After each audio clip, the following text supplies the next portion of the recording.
నాకు సూపు రాకపోతే వీళ్ళందరూ అనే మాటలకి చచ్చిపోతే బాగుండు అనిపించేది. ఇప్పుడు ఆ పర్ణ స్నేహిలే నన్ను బతికెత్తున్నారు. వాళ్ళ వల్లే నాకు వచ్చేద్ద చూపు.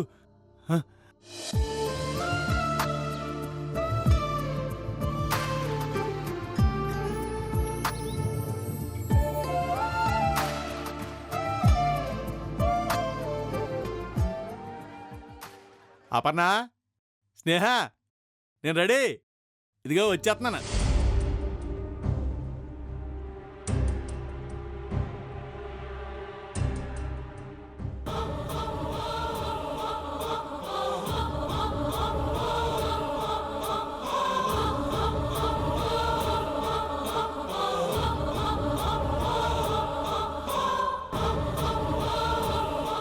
స్నేహ, అపర్ణ, నేను రెడీ. నేను రారా నా గుడ్డల్లుడా రా.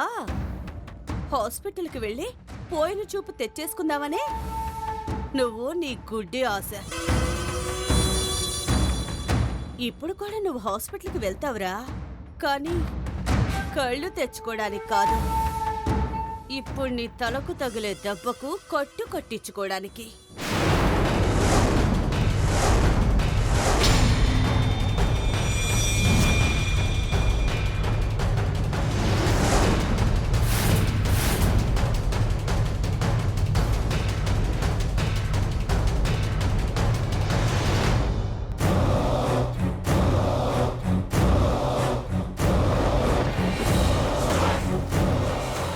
స్నేహ, అపర్ణ, ఎక్కడున్నారు?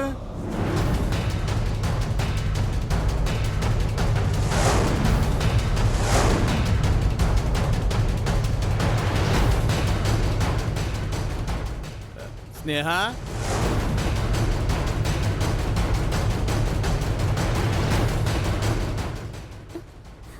పడు పడు.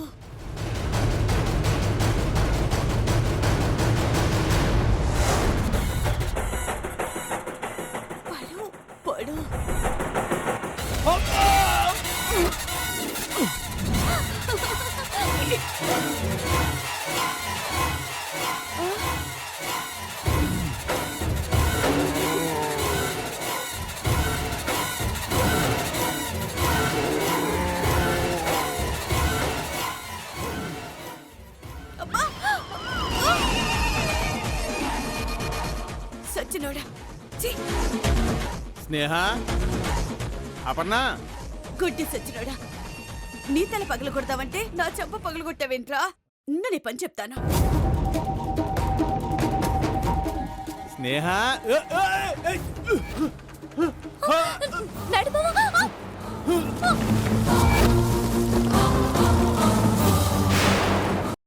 అమ్మా, అలాంటి వాళ్ళది నిజమైన ప్రేమ కాదు, అది వ్యామోహం. ఎగ్జాక్ట్లీ చిన్నత్త, నిజంగా ప్రేమించుకున్న వాళ్ళు అలా చేయరు. ఎంత మనసు విరిగిపోతే కన్న కూతుర్ని పట్టుకొని మా దృష్టిలో చచ్చిపోయా ఉంటుందా తల్లి? అది సరే అమ్మా, తన కూతురుతో తన మాట అనేటప్పుడు ఆమె మాటల్లో వ్యథ, కళ్ళల్లో బాధ గమనించావమ్మా? పెద్దబాబుకు బర్త్డే విషెస్ చెప్పు కూడా వెళ్ళాం కదా. ఊరికే ఎలా కాలిపోతుంది? మంట పెడితేనో పడితేనో తగలబడుతుంది.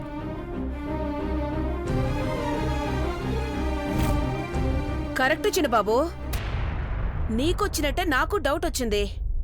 పార్వతే షర్టును తగలబెట్టిందనుకుంటా.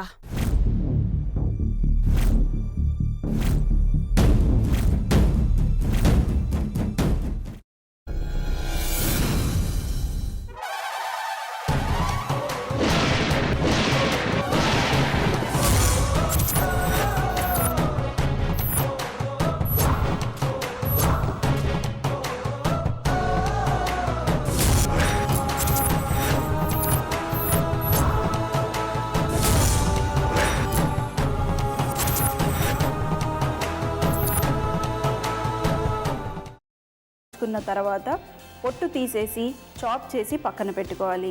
ఒక ప్యాన్లో కొద్దిగా నూనె వేడి చేసి అందులో ఆవాలు, మినప్పప్పు, శనగపప్పు, కరివేపాకు, సన్నగా తరిగి పెట్టుకున్న ఉల్లిపాయలు వేసుకుని 1 నిమిషం పాటు వేయించుకోవాలి. ఆ తర్వాత కాల్చి కట్ చేసి పెట్టుకున్న వంకాయని కూడా అందులో వేసుకుని బాగా మిక్స్ చేసి బౌల్లోకి ట్రాన్స్ఫర్ చేసుకుని అందులో తగినంత చిక్కటి పెరుగు లేదా పల్చటి పెరుగు వేసుకుని మిక్స్ చేసి అన్నంతో కానివ్వండి, చపాతీతో కానివ్వండి సర్వ్ చేసినా చాలా బాగుంటుంది.